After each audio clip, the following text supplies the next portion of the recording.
Show. It's the Po Show. Oh, crispy.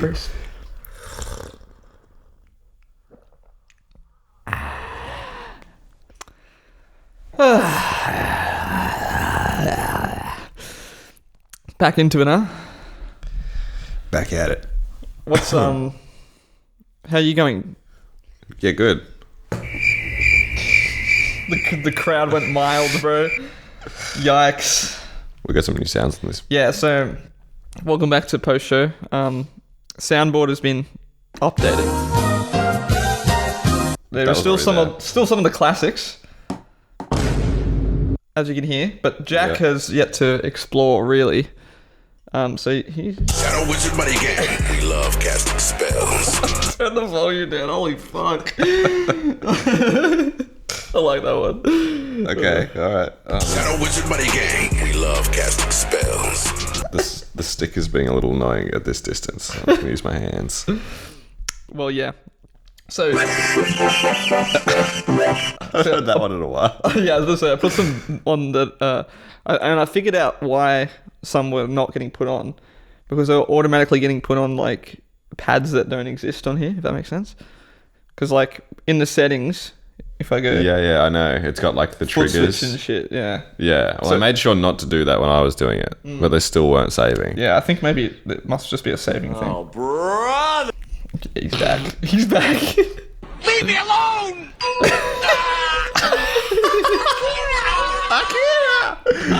Oh, that's so funny.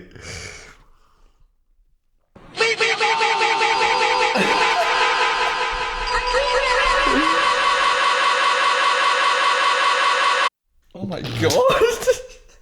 That's what watching Akira's like. Yeah, legit. Anyway! I still kept the big anyway man. on there. The big man. Walter's Yeah, there. there he is. He's back. Quite popular demand. Okay, yeah, Anakin's here still. Huh? Huh? I put the Hulk hat on there because, you know, I had to. Did it again.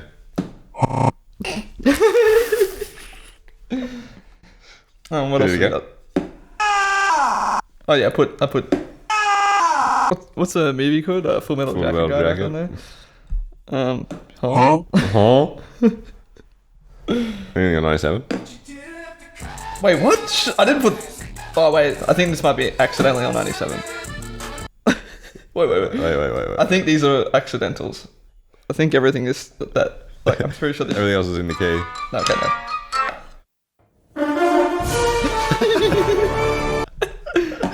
What is that from? It's Spider-Man. Spider-Man. Oh, it's so true. You didn't have to cut me off.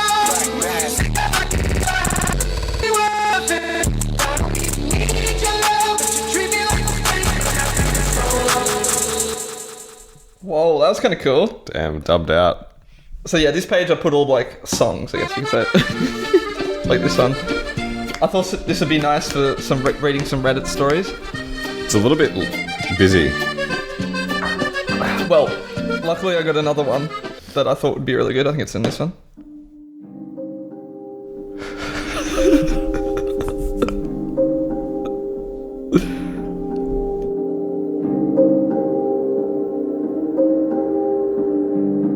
Wait.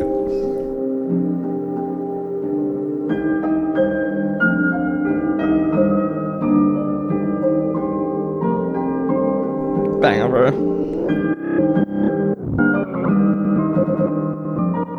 We put the delay on.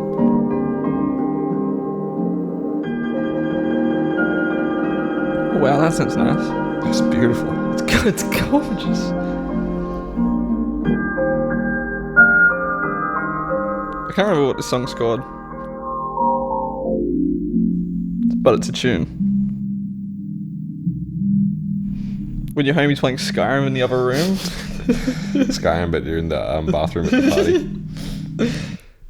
What else is Cool. I mean, still got that one. Yeah. Still got that one. Still got that one. Jeez, I hit that one a bit. Dude. I think it's collapse. Gusto. And then this one. Oh, yeah.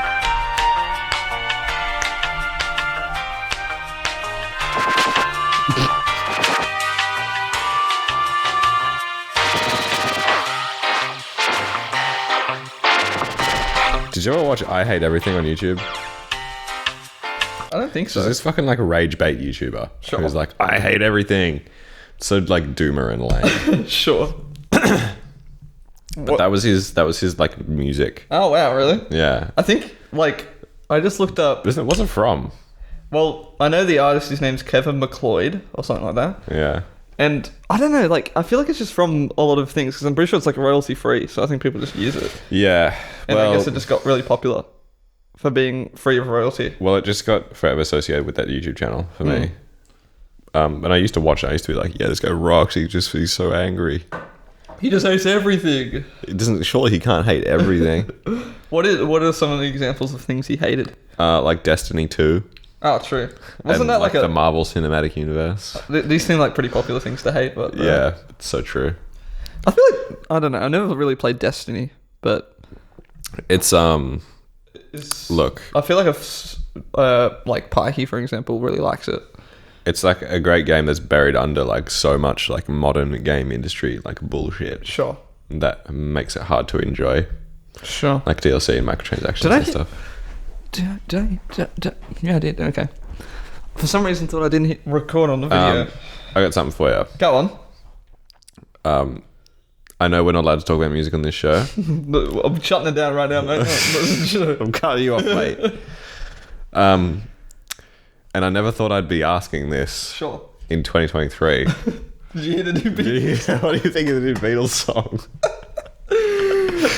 Like, I'm just gonna be honest. I just don't give a I shit. think it's fucking weird as hell. Like, I didn't think it was bad, but like, it's just like I don't know. just felt nothing. Exactly. It was just like nothing about it. I was like, okay, pretty cool. I guess that it's like, oh, technology's come so far. We got John Lennon singing in an AI or whatever. But like, it's like, other than like the technological feat of it all, I just don't give a shit. Yeah. I think like we surpassed the need for the Beatles like years ago. We surpassed the need for John Lennon. Yeah, and Big John time. Lennon. Like, I'm just like, who cares? I just didn't. When I knew that it was AI, I already knew. What? When I Don't ever knew say that to me it was again. That was like the whole thing about it was Sure. that it's like AI reproducing his voice and finishing this song. I always thought like, okay, when it comes out, it's just going to be like so obvious. It's gonna sound like this. You didn't have to cut me off. That it's just like gonna sound, maybe it might be indistinguishable from like a real human person track, Yes. but the fact that I know that it was made with AI, Yeah, you're like, I'm I can tell. yeah, and you can. I reckon you can tell, Yeah, I can kind of see what you mean. Like, and it's so funny because fucking Paul is like old, yeah, singing old Paul. He's like, yeah. he's like struggling, like catching his breath and whatnot. And Yeah. and it's just like John in his prime, It's like, and it doesn't make Yeah. sense. Yeah. Apparently, there was a really weird music video as well. It But is they- really weird. Well, I haven't It's seen like- it, but like, it's like, It's like AI John, AI George, yeah, I saw George's in it as well. And then just like Paul, and then just Paul and Ringo are there. And they're just sort of like standing like 1, 2, 3, 4, singing and like playing. yeah. It's fucking weird. I don't know, like, surely Paul and Ringo is just like, move on, Girl, move on. Yeah, like, legit. I know you were like the biggest band in the world or whatever, but like, I don't know, do something else. I mean, I guess they have been doing something else for like years now, but it's just like, surely we don't have to come back to the Beatles, I mean, if you were Paul McCartney, I guess you'd cash in on that, wouldn't you? yeah. But like, he's old. Like, surely he's got enough money, bro. Everyone else has been trying to cash in on the Beatles since they came out. You're right. Yeah, maybe I wonder if it's less to do with Paul and more just like other fuckers just being like, we got to make as much money out of this as possible. Oh boy, oh boy. And they're oh boy. like, they're like, industries. the Beatles were always they always were pushing the envelope when it came to music technology and recording techniques and blah, blah, blah. It's like, that is such cope. Copium, bro.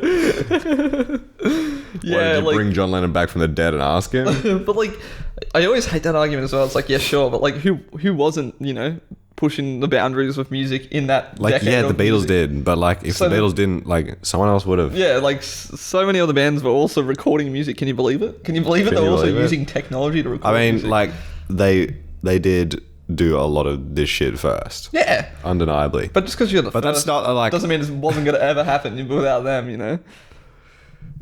Yeah, I don't know. I have mixed feelings about it. I also don't like the song. So, barn. It's just like a whatever. Fucking. Talk about good Damn it. music, bro. Wait, I'll put the sounds on. Wait, we didn't. Did we get through this one? Yeah, we can. Yeah, we did. I think this one had more. Okay, got that one back. Goofy's back. Me running away from the new Beatles song. Wood's back. Metal Pipe's back. And we're back. And we're back. That's how I felt. That's how After I listening felt. to the new Beatles song. live reaction to me listening to new Beatles. I was just, Wizard Money Gang. We love casting spells. So fucking loud. Need to turn the gain down to that one. Oh my god. I was just walking home from work listening to it like this.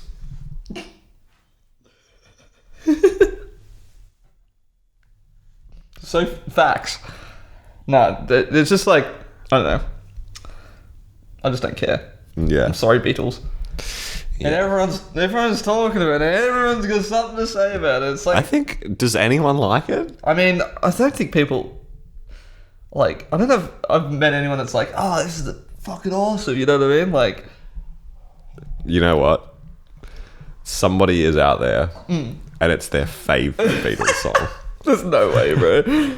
I know, like Ethan, my friend Ethan, is like a huge Beatles fan, and he bought like the vinyl and everything. But even he was like, yeah, it's whatever, you know. Like, I don't know. It's just such an like. It's just so whatever, you know. I don't care. Yeah, I think it New just... Beatles, I don't need it. I wonder whose decision it was to make. But yeah, it Paul? I think that's the I Was it reckon fucking... to me, I reckon some, you know, industry head, just big corporate buff guy was like, hey Paul, what if we did this? And Paul was probably just like, oh yeah, I think that's a really good idea. I'll do it. And you know, like, and it's just like, oh god. Like, I'm sure Paul wasn't like, no, I don't think we should do it. It's not like No. no. That's Mick Jagger. That's not Paul McCartney. No. But like, you know, That's another band I can't that needs to imagine- stop. yeah, legit road bands that need to stop. But apparently their new album actually not bad, is what I've been told about the Stones. But like, even if it is good, I still don't care. You know what I mean? Like, Yeah, I don't care. I don't care either. it's like, yeah, okay, good Rolling Stone album in 2023, but like, you know, when you listen to the Rolling Stones, you're still just gonna listen to fucking, you know, Sticky Fingers and all their other good albums. You know what I mean? Like, Yeah. I don't know. I think there should be a cap on when bands finish. Yeah, you've Not got allowed to release music like 30 years after you started or something like that. you've got a time limit Yeah. to do it. Make your money and get out. Make room. Yeah, Make some room legit. for the rest of us. And I guess that's the other shitty part about it. No, I don't like that rule. Actually, I take it back because there's already like a big. You've got to make it while you're young. Yeah, exactly. Shit. Maybe there should be a limit on Conversation. how many like albums you can drop. I think there should be a limit of like how much bad shit. Yeah. You have like 3 strikes. Every like If you release one bad thing, that's 1 strike, you know what I mean? And 3 you're out, you know? It's like baseball rules. every record label's got like the like I want to say like the mid controller. Like the fat controller, but he's But he's the mid controller. And he's the ultimate sieve for like what is good and bad. Okay. He's like a divine being. He's not biased. Sure. They're not biased, I should say. And they have paladin-like judgment on what is right and wrong. And they'll tell you if it's good or bad. All music must pass through them. Yeah. That would be crazy. Like, but then, yeah, music would be objective. Is music objective? Yeah, if a divine being graces it, then yeah. Yeah, we need a divine being. Has anyone got one? And they sit in a room, and it's like Papers, Please. They sit there, they listen to the record like this. And then And they stamp it. Approved. approved. Denied. Denied. Your passport's out of date. Fuck off. Sounds like some dystopian like movie about, you know, this guy he's been bred to review music. He approves and denies it. He breaks out. Yeah, Makes his own music. yeah, it's actually real. It's called The Needle Drop. He's the divine judgment. And then the end of the movie, he makes his own album, and it's like, Fucking dog shit. so like, he's the divine being who decides if all music is good or bad, and so he decides it's good, and it's like, it says a lot about, you know, society. Damn, and shit. so he wasn't biased the whole time. That's got legs on. It's got legs on. That's him at the end of the movie, I guess. Isn't that like an annoying angle for you? Because you got to be like, I know what you mean.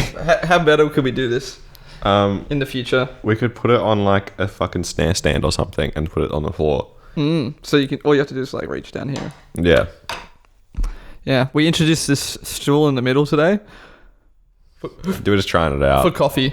So there's a bit of perspective thing going on here because the Yeah. camera is closer Enormous to the coffee coffee. cup. So we got big coffee cup, but small boy, big coffee. I've got nothing left. I've got nothing left. How did we miss that one? I got my guitar cup today. Oh, nice. I got my Pokemon mug because I'm a Pokemon man. I've had this mug for a long time. I've had this mug for a long time. Huh? I was about to spray that everywhere. There's a bit of a delay on this one, which makes it even funnier to me. Because you like hit it and you're like, Because you're like, you hit it and you're like, huh? Leave me alone. It's probably one of my favourite sounds ever. Leave me alone. Oh, brother, this guy stinks. Oh, fuck. Jesus. Wait, that's the coffee guy. Oh my god. Oh shit, the sample loop's on still. Anyway. Think about it. Where are the rest of him? Where's the rest of this guy? Well, we can literally load him on if we want to. Nah, look, we're not gonna do that now. But yeah, I was like, if we're gonna put like 3 of the fucking what's his name? So you told me this like 20 minutes ago, and I already forgot. Dracula Flow 3. Yeah, if we get 3 of Dracula Flow 3 clips on here, then I was like, we need to make room. So I was like, we can cut some of the Quaaludes guy. Yeah. But I decided to keep this. Anyway. I think it's a good transition sound, you know? Yeah, I think the more geezers we have, the better. Like, personally, I'm good on geezers for the minute, but like, the soundboard is a little bit behind on the times. Yeah, we need the Dracula Flow guy. We need What was the one we said before we need? we need Mikey the Menace. We need Big John. Who? Big John. Bash. Oh, yeah, okay. And then the El Gato. Oh, I really want to Yeah. find that clip. That's funny. I've got nothing left. I've got him back. I've got nothing left. It's been a while since he's been Sucked on the into the board. void at the very end. Oh, Oh, that's a good one. the tempo. Count us off, mate. So this one's just like the sound effect page, you know? Yeah. Shadow Wizard Money Gang. We love casting spells. As well as. So that one's really funny as well.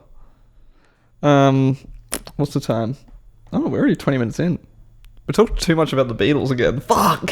Yeah. Not enough. Let's be real. What else is happening in popular culture at the moment? I haven't been paying attention. I've been playing like just a lot of chess, and I think I'm getting worse. Is that how it works? Like, No. then how are you Shouldn't getting be worse? Well, it's like I'm playing ranked shit. You know, you don't always win. Well, You yeah. only I mean, rank up sometimes when you drop win. elo. You know, that's what happens. It's part of the game. But like, I'm hovering around a steady 530. You're stuck in Elo hell, bro. I'm hard stuck bronze right now. Fuck. Not even bronze. Like, I reckon 500 is like Iron. iron, like dog shit. To No, you. there's no way. What It's just what keeps going wrong? What keeps going wrong? I always make the wrong move in the opening, and it comes back to bite me in the ass later. Like, I know what you mean, but like, there's so many options. How can you make the wrong move? Look, there's not really that many wrong options in the opening. Yeah. The opening is the simplest part of the game. Do you consider opening literally just first move? Is that what No. the opening is, or is it like the No. first couple moves? It's the first few moves. It's Okay. usually like, so the way the computer or the analysis engine judges what the best move is it has a data bank of all of like every single game that's been played ever. Yep. Like, As you would. you know, since chess.com has been around and since like Deep Blue, like the AI computer algorithm that, like the first chess computer, it's like it was built off a data set of like past games that have been played. Sure. And then chess.com comes out, it's like, okay, well now it's got a massive, massive, massive pool of games to pull from.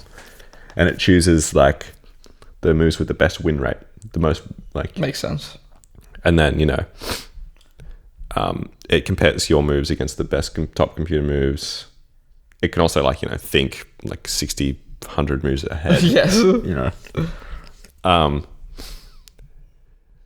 And, you know, there's only like 3 moves at any given time that are like the best move. Sure. You know, like there's a thing on chess.com where if you play the computer, you can see what it's thinking. Like it's like, oh, I could play this.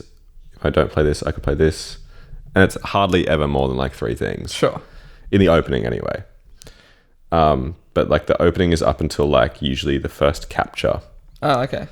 Or like some openings are only sort of 3 moves each, and then any other move is like a variation, and the variations have their own kind of set of, you know, like main line moves that are played by both players. Sure. But usually the move that I make is like, I mean, where do I even start? It's usually just like, I could have played a better move. Okay. Or it's like a stupid pawn move. And then later on, when there's no pieces left, that pawn is like in the way I see. of me developing a piece that could like help me win. Yeah, okay. Or I fucking like hang something stupid, like I hang a like dirty like rook king fork, which happens to me all the time still. Tough Yeah. life. So it's a tough life out there on the chessboard. Fuck. No, I'm sorry. I mean, you know, I've been playing this new game called Go. is this like... It's not a new still game. chess or... You can play it on a chessboard, Okay. but Go's been around longer I think than I've heard chess. of Go before. It's like one of the oldest board games ever. Wait, isn't it like... was chess developed through like... No. Okay, maybe I'm No. thinking of something else then. Go is like played in like China Yeah. and Japan. Is it like Chinese chess or Japanese chess? No, like someone was like, "Is it Chinese checkers?" I think that's something different. Okay. Go is like you can play it on a really big board, like a 36 by 36 board, like chessboard, or you can play it on a chessboard sized board, Sure. which is called like a student board. So when you're learning the game, you would play on like a student board, and you have these black and white stones, and you place them on like the cross section. Like, say if this was like your chess spaces, you'd play them on these points here. Yeah, okay, I see. And there's no like, there are points in a way. You basically place these stones on these little markers, and you have to create the most territory. So like, I place a stone here, you place a stone here, and it's like very abstract and like visual. You have to sort of like visualize the empty space that your pieces control. Cool. And you can capture pieces, and there's like little rules about how you capture, and it's really hard. It's How do really you win? difficult. You have to have the most empty space. Okay. So the aim of the game is not to like place the most stones on the board, but it's to have the most empty like controlled territory. Gotcha. It's in the Hoyle, Shout out to the Hoyle, bro. the big book of games. The Hoyle is the best. Like, we should just one day sit down, get the Hoyle out, and just, go through one by one, see what there is, and be like, wonder. The page for Go is really confusing. I'm sure it is. I'm sure the Hoyle has a really ancient way of explaining things. Yeah, like Matt taught me how to Go. I didn't really get it then, but then I looked in the Hoyle and I was like, what the fuck? I don't understand. So chess was solved by a computer in the 80s. What do you mean? Like a chess computer beat a person in the 80s, like beat like a professional. Like, Sure. The best player in the world at that point was beaten by a chess computer. Damn, fucking loser. And that was like 1980 something, 1982. Go wasn't solved by a computer until 2013. Wow. That's kind of And wild. it's been around for much, much longer. Yeah. Because Go, it's not like chess where there is a number of moves that can be made on chessboard. Like it's like a really big number. Sure. But like it's limited. the possibilities at any given point in any position, it's not infinite. Go is it's essentially infinite. Like for any human, it's basically like Endless. Endless moves that you can make. That's wild. Especially on the big boards. And there's like a human element involved because you have to a lot of Go is based off intuition and just this move looks good. So that's why. But professionals, they might not be able to describe to you why it looks good. Yeah. Okay. And that's why it took so long for a computer to beat a They human. fucking programmed that shit and it won against the best Go player. But the best, it was 1 to 4. What's his name? Lee Sedol Sure. is the best Go player in the world, and he beat the AlphaGo program once out of 4 times, and it was kind of sad. There's a really good documentary about it. You should watch it, viewers. Yeah, viewers, watch it. You bloody What are you viewers. looking at? I'm just looking at the waveforms and how they're not really big at all. Yeah, but that always happens. Yeah, you're right. Shit, I should stop panicking. You're right. Yeah, fucking relax, bro. I'm fucking stressing, No, I'll be fine. I can edit. Oh, bro. Oh, Oh, bruh. fuck. Oh my god. Jesus Christ. Huh? What is on 97? I think it's just some of the other clips. But quieter for some reason.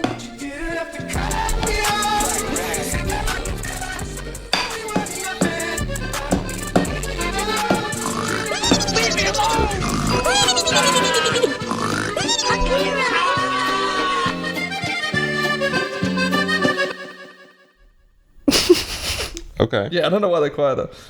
But they're there. Interesting. Yeah, I don't remember loading them in. Shadow Wizard Money Gang. Jesus Christ. So loud, it gets me every time. What else has been new? I've been learning piano. I was practicing this morning. I actually set the piano up and practiced Yeah, I saw. because I'm a good student. It's hard, man. What have you been practicing? I'm learning how to play this song. It's by this band called the Beatles. Oh, shit. No, it's just because I was listening to it and I was like, that'd be a fun song to learn. Martha, My Dear. Oh, yeah. Seems like a hard one. It is a little bit hard, I'm not gonna lie. I've kind of started a bit hard, but I guess Nicholas, who's the guy that's been teaching me, he just teaches at my school. He's pretty good. He's pretty fun, and I get along with him. So he's like, you'll be fine. You just could actually work through it. And I Yeah. can play the first 5 bars at this point. Not really at the same speed. I don't fucking know how it goes. La da da la la da da no no no no no no no. Yeah, no, it's just rhythmically difficult, I guess you can say. Yeah, it's like a stride. It's kind of like a stride piano. What's that mean? Like,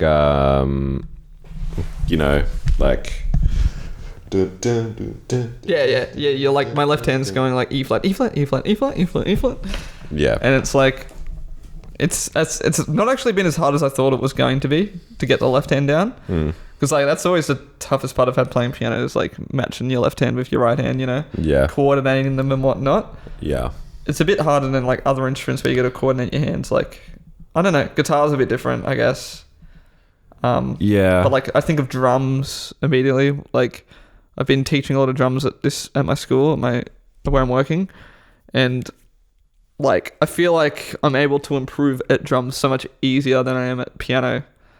And I don't know why, because I guess it's like the coordination. All you really need to do is be able to play like two things together, you know what I mean? Whereas on piano, it's like any number of keys together. Well, it's sort of, drums are sort of like all coordination. Yes. Rather than like, you know, it's like coordination and dynamics is pretty much it. True. Like piano, guitar, it's like, okay, yeah, you've got to be coordinated and you've got to be like, you got to be dynamic, but you've also got to like know where the notes are. Yeah, you got to be. And you've got to be able to understand theory, understand like technique. Yeah, on guitar you've got to like fucking press the strings down hard enough, you know. Fuck that, man. That's hard, pressing strings down. I also think it's because you know I obviously grew up as a guitarist. Like, I don't know, piano feels like the most opposite instrument almost. It's probably not. But like I don't know what it is about it, but it's just like so linear. Like it just feels uncomfortable to play, you know? Yeah, I wish like if I could do my time over again, I would have just not been a guitar player. Wow. Yeah. Like so you regret being able to play Friendship guitar? ended with the guitar. Now the piano is my new best friend. Yeah, because like the music I make, you think it'd be more suited for piano? It's like piano music. Sure, I see. To me. I try and think about it like a piano or like a, you know, horn arrangement, like a string quartet or something. That's kind of hard to do on the guitar. I see what you're saying. It doesn't quite feel the same. Yeah, guitar's a pretty unique instrument, even though like obviously it's very popular. It's very unique, but it's got a thing that it is best at. Yes. It's got a job that it's best at, which is like, to me, it's almost more of a texture or like a I see what you're saying. A statement. It's good for like something. Like it's good for lead like lines and stuff like that. Well, yeah, it's good for lead lines. Like obviously you can play whatever the fuck you want on the guitar. Like you can play chords. You can. It's harmonically versatile in a way the piano isn't. In that you can also like bend strings. Yes. And you can bend chords and you can play with different tunings. There's probably more technique. All I'm saying is like, it's if you're trying to play like, you know, like solo unaccompanied piano, you can do that. Yeah, that's a good point. Which is much harder to do with a guitar. It's not like impossible. No, it's not impossible, but like it's limiting in a lot of ways. I see what you're saying. Because you only have 4 fingies. Whereas you got so you can only have 10 on the piano. Yeah, and you get the sustain pedal. You've got, you know,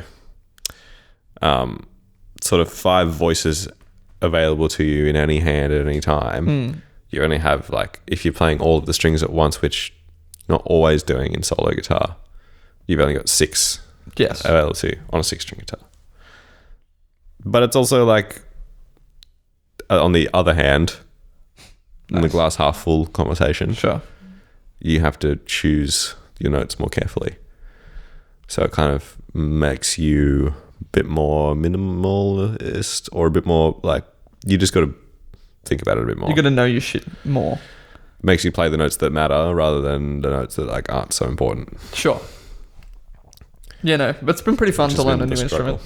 Yeah, I want to learn the piano so badly. I'm excited for when we actually get a real piano. When's it happening? Yeah, I don't know.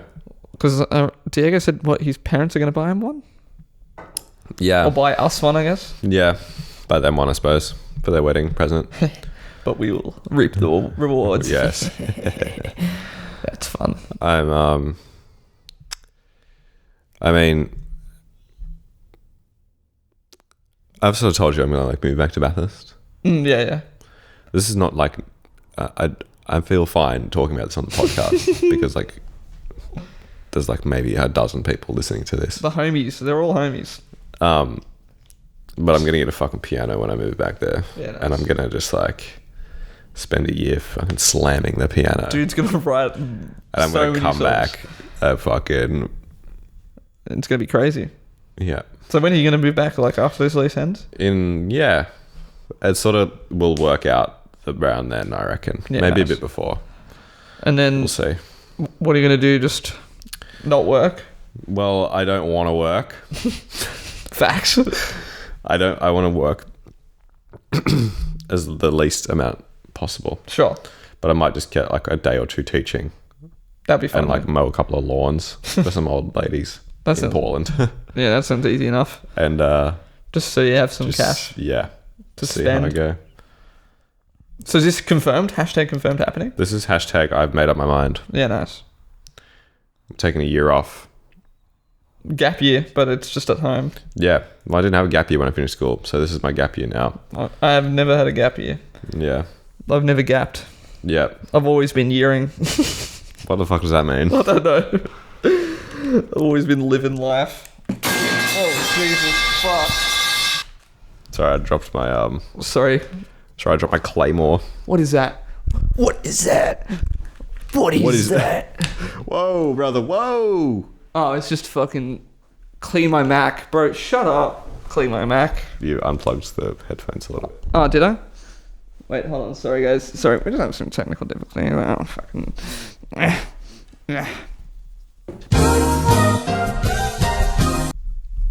Can you hear? Are we actually back? Yeah, I can hear you now. Okay, we're back. Okay. We're back. Hang We're on, actually hang on, back. wait. Okay. Shadow Wizard Money Gang. What is that? We need that. Yeah, we did Shane. What is that? What is that? What is that? Oh god, I love that. Yes, you son of Rick. I was gonna take a video of Carly like running towards the door at the back when there's a bird there, and Yeah. just put that Shane clip like audio in the background, like What is that? What is that? because she fucking sprints. My headphones. Oh my god. Oh god. Sorry. My fuck. I don't know if you see this. My glasses are sideways. I'm struggling on it. I need a hard reset.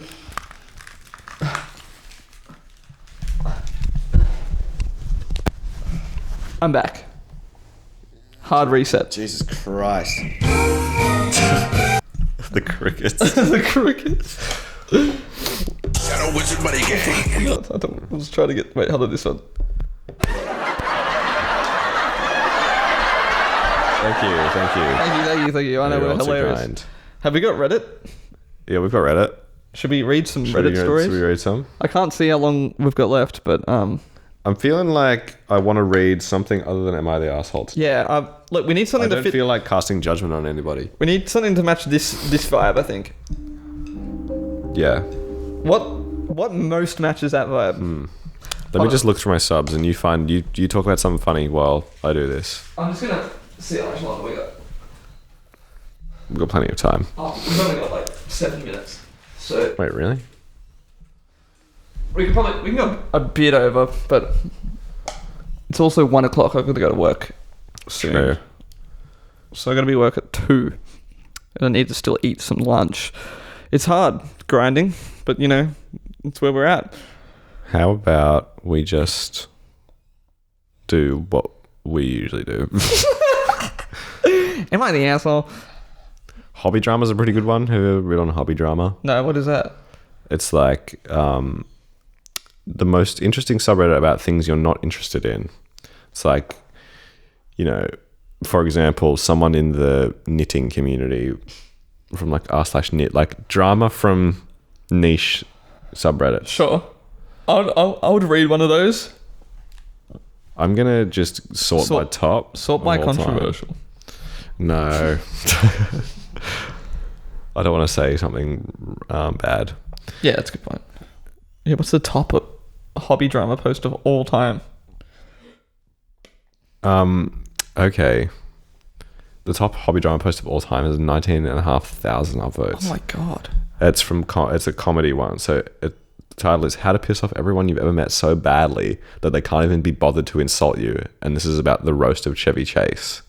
Oh yeah, is that like the roast thing that they do for like a whole bunch of different celebrities? Is that what I'm thinking? Yeah, this one's fucking long as hell. Holy shit. Oh my god, it just keeps going.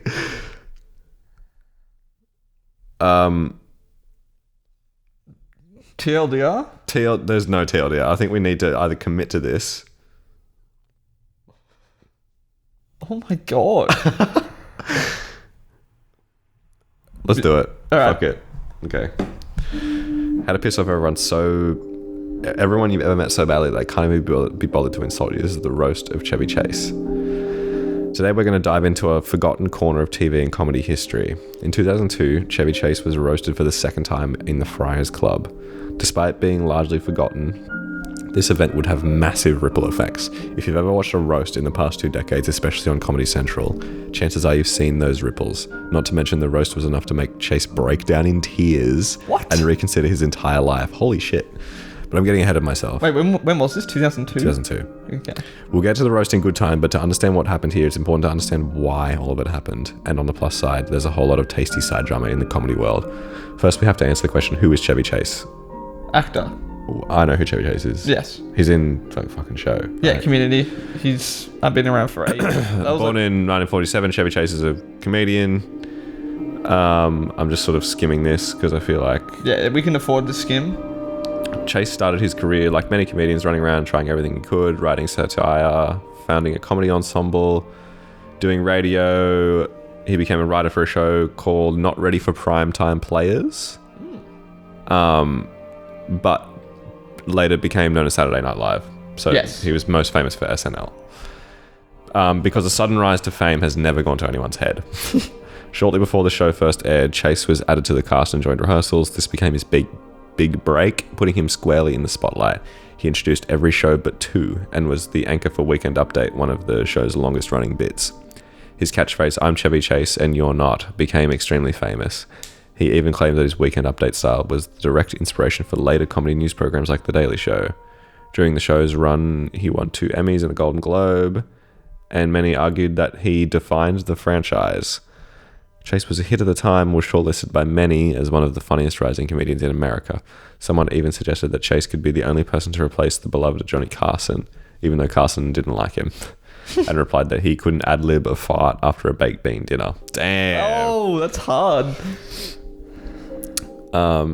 Chevy left SNL a few episodes into the second season, the reasons for which is still unclear.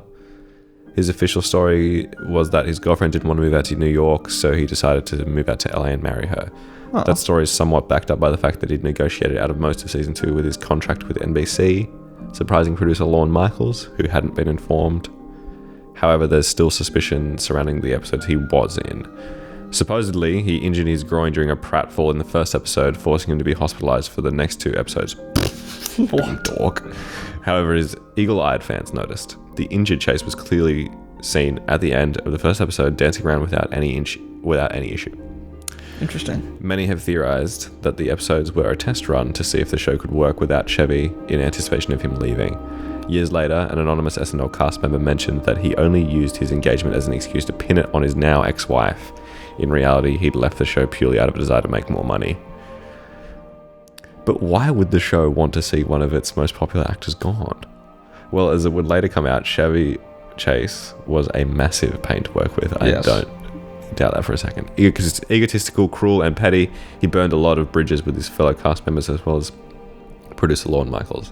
When he returned to host season 3, Chase reported the atmosphere felt poisoned against him, and he certainly didn't help himself by ordering people around and trying to reclaim his spot on the Weekend Update, all while using a frankly terrifying amount of drugs. Bill Murray, Chase's replacement, was antagonistic towards him, telling Chase frankly that no one there liked him, leading to a shouting match. Murray then told Chase, "Go fuck your wife, she needs it." Oh! Chase was having public marriage issues at the time. All of this culminated in Chase hunting Murray down minutes before the show and challenging him to a fight. If you look closely at Chase's monologue, you can see some of the marks on his face from where Murray hit him. Chase would go on to host 8 more times, racking up more and more problems every time. He'd harass female writers, make cruel jokes, like telling an openly gay cast member he should do a sketch about dying from AIDS. Oh, fucking hell. And generally just be a jackass to everyone involved. This came to a head in 1997 when he slapped Sherry Odery? No idea. Don't know. I think I'm saying that wrong. When he slapped Sherry Odery hard in the back of the head, causing a furious Will Ferrell to bring the issue to Lorne Michaels, who banned Chase from the show. Chase was the 12th person to be banned from SNL and the only former cast member to ever be banned from hosting. Although he's made a few guest appearances on SNL since, they kept few and far between, and the hosting ban has been enforced. Wow. Chase would initially find success as striking out on his own, starring in a number of classic comedies like Caddyshack, Three Amigos, National Lampoon's Vacation, National Lampoon's Christmas Vacation. However, Chase's success wasn't for long. He's been in a total of 62 movies and TV shows, most of which are just bad. There's no other way to put it. He milked National Lampoon's Vacation for 6 total movies, with the quality going downhill each time. He also tried to launch his own celebrity talk show, which bombed and was cancelled just 4 weeks in. His most recent movie was in 2021 was Panda vs. Aliens, which is, it's exactly what you'd expect. After Chase's initial success, he made bomb after box office bomb, with the failure seriously damaging his ego. He'd reportedly talked a lot of shit at SNL about how everyone else had no chance at a career, so seeing his former castmates all become more famous than him had to sting. Ooh. Excuse me. I need a bloody... Have we caught up? Like, we are still in the prequel right here. Let's get into a Community now. Chase's one big hit later in life was Community, a show where he played a self-centered, egotistical old man with some seriously dated views. It's like the role was made for him. Members of the cast had been frank about how they only got a celebrity like Chase for such an unknown show was because of how far Chase had fallen. And as the show turned into a surprise hit, it seemed like it might be his ticket back to the top. However, Chase had serious issues on set. His toxic behavior continued, and he had serious issues with the director Dan Harmon. At one point, he even refused to do a pivotal scene on the last day of filming, which required scrapping the entire scene. Harmon then made fun of Chase at the rap party, playing some of the angry voicemails Chase had left him. Chase then left another angry voicemail. There's a link here to it. No, I think I've heard parts of it before. Really? Yeah, because I'm pretty sure what happens next is Dan Harmon gets fired from the show because of Chevy Chase, and then Chevy Chase leaves. So. Right. So Chase leaves him another angry voicemail, which Harmon played at a live event. Eventually, Chase was forced to leave the show after yelling the N-word during a heated argument on set. What? Later, co-star Donald Glover would confirm that Chase would frequently make racial jokes or insults between scenes, trying to get Glover to crack or perform poorly. Wow. Fuck. Jesus Christ. The behavior that cost Chevy both SNL and Community was present throughout his entire career and frankly his personal life too. It'd take too long to go through every single instance, but some include Chris Columbus quit directing National Lampoon's Vacation before a single day of filming because he had one dinner with Chevy where he was treated like dirt. On the cast, I'm not going to read that. That's right. His wife, Jacqueline Carlin, divorced him after just over a year due to him making violent threats against her. Classic. During a stunt in The Three Amigos, Chase made a joke about director John Landis's lax safety precautions after his last film. The film in question was The Twilight Zone, where a stunt gone wrong killed a man and 2 children. Damn. Kevin Smith met with him to discuss relaunching the popular Fletch series, where Chevy went on to claim he invented every funny thing that ever happened in the history of not just comedy, but also the known world. That one lunch ended my possibility of the series. Rob Hubel, a fan of Chase's, approached him backstage to shake his hand, and Chase slapped him hard across the face. Yvette Nicole Brown was asked who she would kick off of Community if she could, and the answer was Chevy Chase before the interviewer even finished the question. She noted like all of the racism before like he started saying the N-word. She's also the what do you call it? The like movie like attendant from Drake and Josh. Remember Josh's boss? Did you ever watch Drake and Josh? Nah. Never mind. But yeah, that's her. TLDR, Chase is known for being incredibly difficult to work with, making cruelly insensitive and bigoted comments towards those around him, combined with a massive ego and a career that tanked just a few years before it took off. That tanked just a few years after it took off, sorry. Chase has a lot of issues, both personally and professionally. All right, now onto the roast. Just a bit more backstory, I promise, it says. Before we get to... Can we cue the music, please? Just before we get to the big event, there's just 2 important pieces of the story left. The Fries Club itself and Chase's first roast. Excuse me. No, you're excused. What is the Fries Club? It's a 118-year-old New York club whose membership includes some of the best known American comedians of all time. I'm just seeing if this is relevant. They invented the roast, basically. in 1950. We only roast the ones we love was the tagline. They've sort of done everyone, and also Chevy Chase. In 1998, Comedy Central signed a contract with the Fries Club to air their roasts. Now the jokes and insults were no longer the subject of speculation and gossip. Now everyone around the world can see them. This also marked a shift of some of the more classic comedic roasts to more modern content, swearing, sex jokes, etc. Once again, the Fries Club sent out ripples that would shape the future of comedy. Okay, the first roast. This is the last bit of backstory. Sure. Chase had been roasted once before in 1990 and apparently enjoyed the experience. The roast master was Dan Aykroyd, with Clint Eastwood, Neil Simon, Larry King, Robin Leach, Richard Lewis, Gilbert Gottfried. How could you roast that guy? He's like part of the roast. Oh, is he? Okay. Like these are all the people roasting him. Oh, sure. Have you ever watched a roast before? Yeah, I thought they took it in turns to roast each other. No. So they take it in turns roasting one person. Yeah. Okay.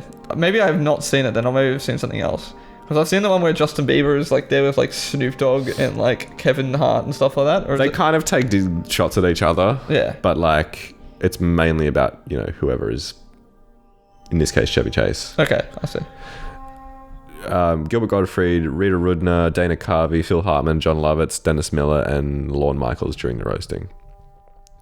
The guests and audience included many of his close friends, with celebrities like Robert De Niro, Richard Pryor, who poked fun at Chase's and his career. There's no recording of it, but reportedly Chase's enjoyment of the experience was why he would agree to come back a second time. At this point, Chevy was still 100% a douchebag, but his douchiness hadn't peaked yet, and his career was looking good. He was riding the high of Christmas Vacation, the movie, and the end of his career wouldn't come until 1991, when 3 of his big films all flopped in a row. Oofed. He hadn't yet been banned from SNL, and while many of the people who worked with him were aware of its reputation, it wasn't quite as publicly known. Finally, the big roast. Can we put on the other song? What's the other song? The usual one. Wait, I think you hit that twice.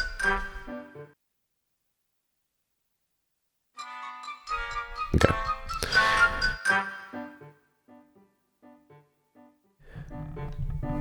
If you want, you can watch the full roast here. I highly recommend you do, just because the words don't really convey the atmosphere of it, and because it's also funny to watch Chevy Chase get roasted.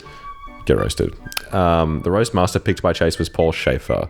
The roasters were Todd Barry, Richard Belzer, Stephen Colbert, Beverly D'Angelo, Al Franken, Greg Giraldo, Lisa Lampanelli, Nathan Lane, Mark Marone, Steve Martin, Lorraine Newman, Randy Quaid, Freddie Roman, and Martin Short. I only know like 3 of those people.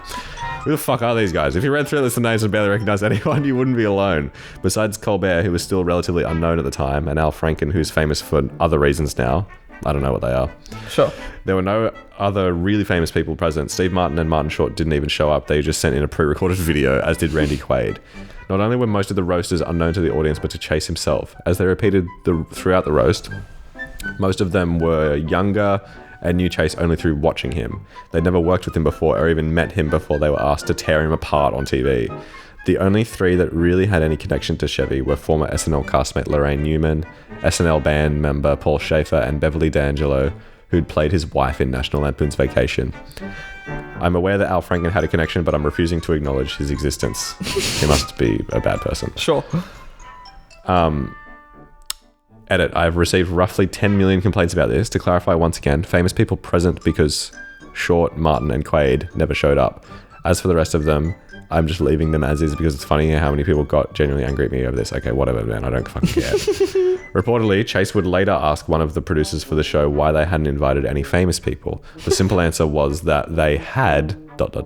and everyone reviews the invitation. We only roast the ones we love stopped being a sweet message and became a condemnation. They didn't show up to roast him because they didn't love him. Damn. The jokes varied, but most of them focused around a few main topics. 1, Chase's failed career and the number of terrible movies he'd done.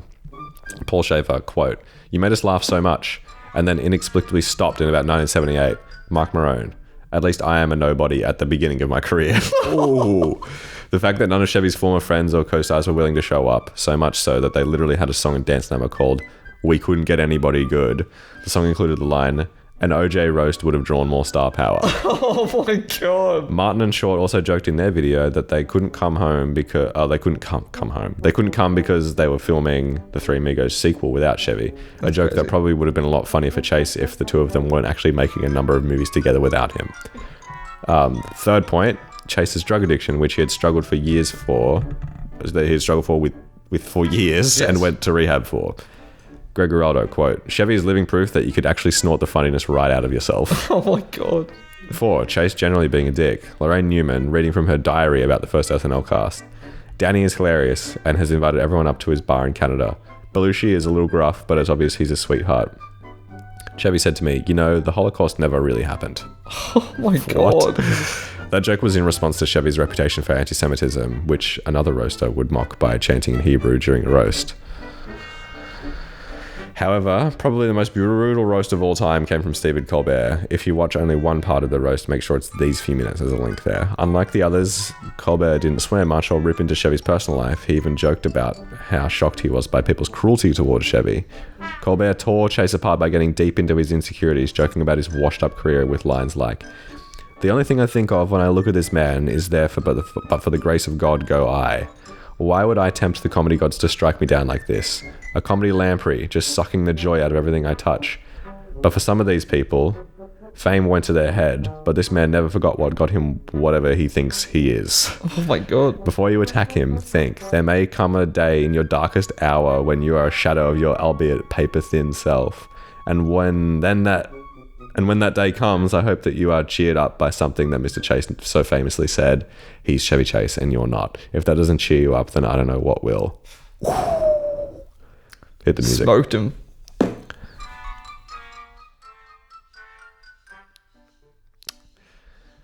Are we almost finished? No. we might have to fucking part 2 this, because I gotta go. Okay. There's a little point where we can stop. Okay.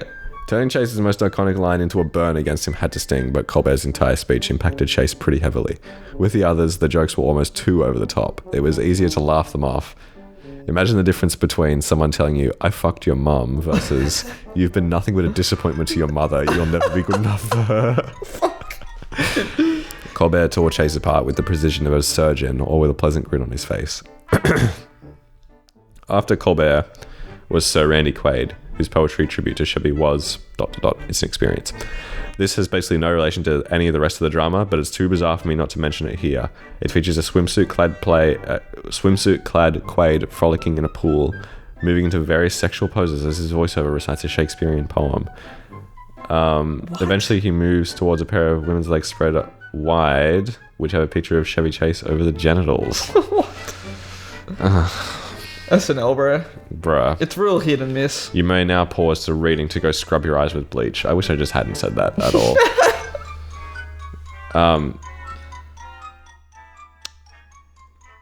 And then there's a bit for the grand finale. Do we want to leave it? I think we leave it, right? We're talking about the grand finale next time. And next time on the post show. Previously on the post show. Holy shit. That's we're deep into the Chevy Chase lore. I had no idea, to be honest. That like I could have guessed he was a bit of a fucking dickhead. Yeah, I mean, I only know through the community shit that he's like a piece of shit, but I knew he was pretty bad on SNL as well. Yeah. That's why it didn't really last long. Shadow Wizard Money Gang. We love casting spells. Anyway, I'm going to work. All right. I'm going to just, I don't know, play video games. Well, enjoy that. Until next time.